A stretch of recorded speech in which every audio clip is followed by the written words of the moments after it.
Let's mic बयानबाजी। Let's mic बयानबाजी। आइए देखते और सुनते हैं आज के कुछ अहम बयान। सांसद पप्पू यादव ने कहा है कि प्रधानमंत्री नरेंद्र मोदी ने एप्स्टीन फाइल से लोगों का ध्यान हटाने के लिए शंकराचार्य पर मुकदमा करवाया है। पप्पू यादव ने कहा कि पूरा भारत पूज्य शंकराचार्य के साथ खड़ा है और उनमें अटूट श्रद्धा रखता है। मुझे सानिध्य मिला था पूर्णिया में मुक्तेश्वरानंद गुरुदेव का, जो सबके लिए श्रद्धा है और मानवता के लिए आवाज उठाते हैं। मानवीय मूल्यों और नैतिक मूल्यों के लिए वो जीते हैं। मैं पुनः एक बार आज मुक्तेश्वरानंद जी के प्रति मेरा समर्पण, जो लगातार हो रहा है, सनातन पे हमला, अध्यात्म पे हमला और नैतिक मूल्यों पे हमला, ये बिल्कुल गलत है। जिस तरीके से लगातार मुक्तेश्वरानंद जी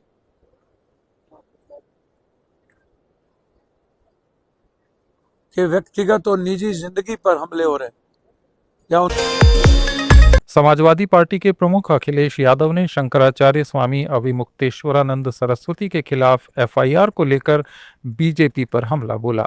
उन्होंने कहा कि हमने राम भद्राचार्य पर जालसाजी का मुकदमा वापस लिया था, जो हमारी गलती थी। उन्हें जेल भेज देना चाहिए था। सनातनी व्यवस्था में कहीं किसी शंकराचार्य को गंगा स्नान से रोका नहीं गया होगा, लेकिन ये पहली बार हुआ है सरकार में कि उन्हें स्नान करने से भी रोका गया, जो हमारी आध्यात्म की, हमारे सनातन धर्म की त्रिवेणी है। और अब तो ये सरकार एक कदम आगे निकल गई है। ये लगता है कभी अंधेरे में या रात में फिल्म देखते हैं 20 साल बाद, हर बात इनको 20 साल बाद पता लगती है। हमारा जो एक पैनलिस्ट था, उसकी 20 साल पुरानी घटना, शंकराचार्य जी को बताओ अपमानित करने के लिए कहां से ढूंढ के लाए, किसको ढूंढ के लाए?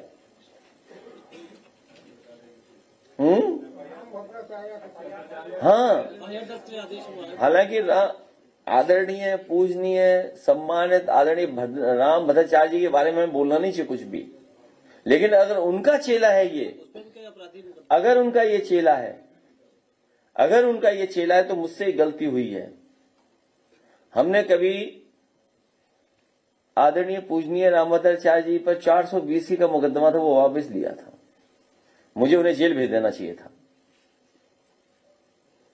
और ये बात गलत हो तो बताइए आप, किसी से पूछ लीजिए आप। हमारे बगल में बैठे भाई साहब। तो ठीक है, कभी कभी विचारों को लेकर के कुछ झगड़े हो जाते हैं, लेकिन अब इस सीमा पर चले जाएंगे कि आप आरोप लगा करके इस तरह का घटिया आरोप लगवाएंगे आप।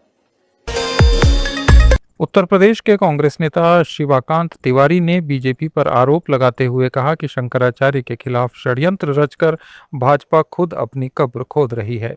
उन्होंने चेतावनी दी कि ये राजनीतिक हताशा का परिणाम है और इससे आने वाले चुनावों में बीजेपी को भारी नुकसान होगा। देखिए, भारतीय जनता पार्टी ये अपनी कब्र खोद रही है। भारतीय जनता पार्टी, खासतौर से योगी सरकार, एक अहंकारी सरकार है। आज जो सनातन धर्म के रक्षा के लिए, सनातन धर्म के नेतृत्व में जो आज भारतीय जनता पार्टी की, चाहे प्रदेश में सरकार हो चाहे देश में सरकार हो, आज वही सनातन धर्म के रक्षक आदि गुरु शंकराचार्य जी, जिसको हम लोग भगवान के रूप में दर्जा देते हैं, आज उनको जिस प्रकार से अपमानित किया जा रहा है, नकली संतों को, एक जो जमावड़ा है भारतीय जनता पार्टी में, भारतीय जनता पार्टी जब जब पावर में आई है, एक नकली संत द्वारा, जो अपराधी संत है, उसके द्वारा जो गुरु जी के ऊपर फर्जी मुकदमा कायम करा रहे हैं, हम लोग उसकी घोर निंदा करते हैं। कहते हैं, जासु राज नृप प्रजा दुखारी, सो नृप नरक अवश्य नरक अधिकारी। रामचरितमानस में अयोध्या कांड में कहा गया है, जिसके राज्य में प्रजा दुखी हो वो नरक का अधिकारी होता है। यहाँ तो सनातन धर्म के रक्षक उन्होंने कौन सा ऐसा काम कर दिया, उन्होंने कहा कि गौ हत्या बंद होनी चाहिए। हम लोग आरती में कहते हैं गौ हत्या बंद होनी चाहिए, तो भारतीय जनता पार्टी आरएसएस बजरंग दल को ना गवार गुजरता है। वो लोग केवल सांप्रदायिकता की राजनीति करते हैं। भारत उन्होंने गौरक्षा के जो आज गौरक्षक बने घूम रहे हैं, बजरंग दल बने घूम रहे हैं, 10 तारीख को शंकराचार्य जी के पक्ष में उनको समर्थन देना चाहिए। भाई गौरक्षा गौ गौ कसी बंद करने का जो संकल्प लिए हैं शंकराचार्य, उसी की तो बात उठा रहे हैं। आज भारतीय जनता पार्टी को फंसाने का काम कर रही है। कहते हैं जब नाज मनुष्य पर छाता है तो विवेक पहले मर जाता है।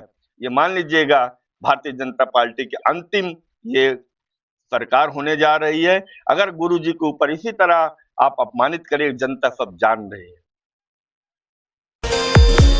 उधर शंकराचार्य स्वामी अविमुक्तेश्वरानंद सरस्वती के वकील पीएन मिश्रा ने कहा कि जिस व्यक्ति ने शंकराचार्य के खिलाफ मामला दर्ज करवाया है उसके खिलाफ 27 से ज्यादा आपराधिक मुकदमे दर्ज हैं और वो शंकराचार्य के खिलाफ षड्यंत्र रच रहा है।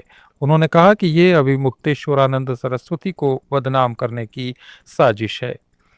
स्वामी मुकुंदानंद जी ब्रह्मचारी नहीं है, मैं करेक्ट कर दूं, इनका नाम पूरा नाम स्वामी प्रत्यक्ष चैतन्य मुकुंदानंद गिरी है, यानी ये दंडी सन्यासी हैं। दंडी सन्यासी ब्रह्मचारियों से ऊपर की श्रेणी में होते हैं, तो ये वो है और इन्हीं का फाइल किया हुआ कंप्लेंट है। इनके गुरु की जो है वो उन्होंने निंदा करवाई है, की है, इनकी की है, झूठा मामला दर्ज करके। इसलिए दफा 22 यही होती है पॉक्सो एक्ट की कि अगर झूठी सूचना दे करके कोई केस दर्ज करवाते हैं तो आपको दंडित किया जाएगा।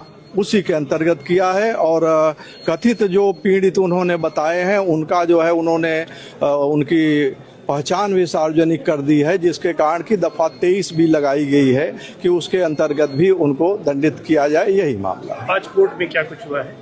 कोर्ट में आज बहुत विशेष कुछ नहीं हुआ क्योंकि आशुतोष जी उपस्थित थे और पहले उन्होंने इन पर्सन जो है कहा कि मैं करूंगा, लेकिन बाद में जो है वो माननीय न्यायालय ने उन्हें उसके परिणाम और फल बताए तो वो जो है वो पीछे हट गए। उन्होंने कहा कि हमें समय दीजिए, मैं एक नया अधिवक्ता नियुक्त करूंगा, तो उसके लिए उन्होंने समय मांगा और हमने आज एक और नया एफिडेविट जो प्रस्तुत किया है 104 पृष्ठ का, उसमें इनके बारे में विस्तृत विवरण दिया गया है कि इनका भूत क्या रहा है, किस तरीके से क्या रहा है, कैसे इन्होंने कैसे लोगों के ऊपर किए या लोग इनके ऊपर किए, वो सब पूरा उसमें विवरण दिया गया है। वो इतिहास दिया गया पूरा। अब आपराधिक इतिहास जो प्रधानमंत्री नरेंद्र मोदी ने एआई समिट में कांग्रेस कार्यकर्ताओं के प्रदर्शन को घटिया राजनीति करार दिया है। उन्होंने कहा कि कांग्रेस ने भारत के एक प्रमुख वैश्विक आयोजन को अपनी गंदी और नंगी राजनीति का अखाड़ा बना दिया। मोदी ने कहा कि ये कांग्रेस के वैचारिक दिवालियेपन और दरिद्रता का प्रमाण है। पूरा देश गर्व से भर गया।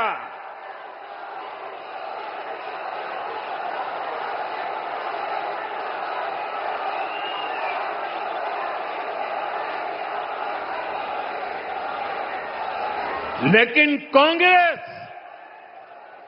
और इसके इकोसिस्टम ने क्या किया?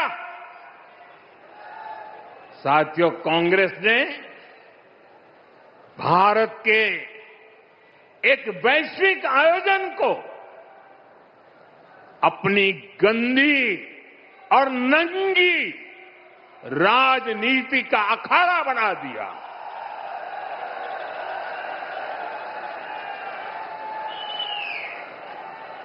समारोह स्थल पर विदेशी अतिथियों के सामने कांग्रेस के नेता कपड़े उतारकर पहुंच गए।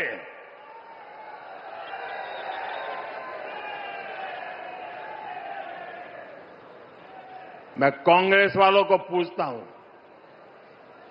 देश तो जानता है आप पहले से ही नंगे हो, फिर कपड़े उतारने की जरूरत क्या पड़ी?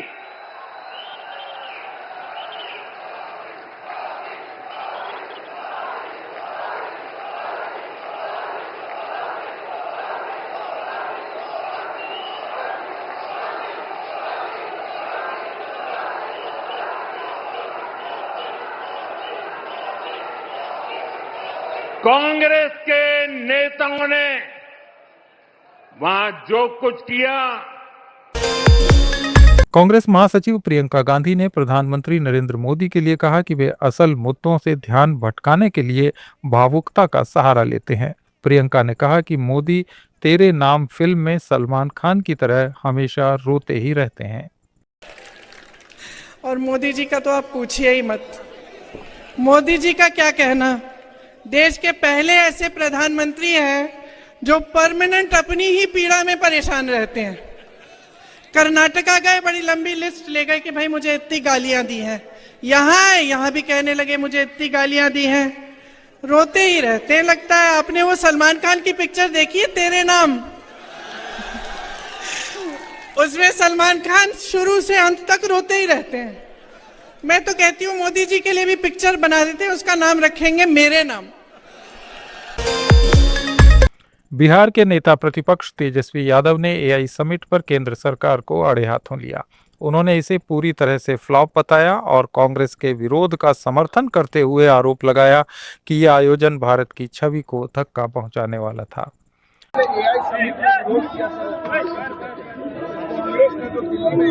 एआई समिट तो पूरी तरीके से फ्लॉप रहा, बल्कि बेइज्जती कराई है। हिंदू रक्षा दल के राष्ट्रीय अध्यक्ष पिंकी भैया ने कहा कि प्रधानमंत्री नरेंद्र मोदी के मेरठ आगमन पर सभी हिंदुत्ववादी योद्धाओं को नजरबंद कर दिया गया। पिंकी भैया ने कहा कि इन्हें हिंदुत्व के लिए समर्पित होने के कारण नजरबंद किया गया, जबकि ये लोग ही मोदी को प्रधानमंत्री बनाने के लिए एड़ी चोटी का जोर लगा रहे थे। सभी भाइयों को जय श्री राम। आज मोदी जी गाजियाबाद आ रहे हैं तो हिंदू रक्षा दल के सभी कार्यकर्ता, जितने भी योद्धा हैं, सभी को नजरबंद किया गया है घर पे। मैं इस समय मथुरा आ चुका हूं क्योंकि मेरा मथुरा का एक कार्यक्रम था और वो जो है निर्धारित था काफी समय से। और आपको एक बात और बता रहा हूं, जितने भी मेरे हिंदू रक्षा दल के योद्धा मथुरा के यूं सोचेंगे कि मैं आया और मैंने घोषणा नहीं की। आजकल जरा सा भी कुछ बोलता हूं, अगर मैं कह देता हूं कि मैं वहां जा रहा हूं तो वहां पहले से ही पुलिस या तो मुझे घर पर हाउस अरेस्ट कर लेती है या जहां मैं जाता हूं उन कार्यकर्ताओं। पश्चिम बंगाल बीजेपी के अध्यक्ष समीक भट्टाचार्य ने चेतावनी दी है कि देश में साइलेंट डेमोग्राफिक अटैक हो रहा है। उन्होंने कहा कि बंगाल का इस्तेमाल सीमांचल, झारखंड और बिहार की जनसंख्या का संतुलन बदलने के लिए किया जा रहा है। पश्चिम बंगाल से आईएसआईएस का जंगी का गिरफ्तारी हुआ था और भारतीय जनता पार्टी एकमात्र पॉलिटिकल पार्टी है भारत में जो पश्चिम बंगाल की जमीन पर खड़े होकर ये बोल रहे हैं कि एक साइलेंट डेमोग्राफिक इन्वेशन हमारे देश का ऊपर चल रहा है।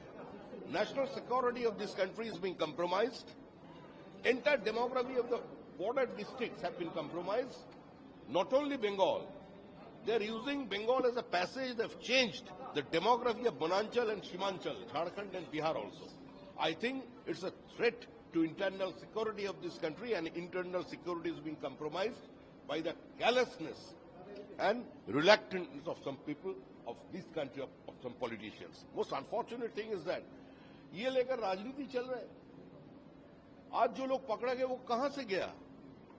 We are having a porous border with Bangladesh over 2,200 kilometers.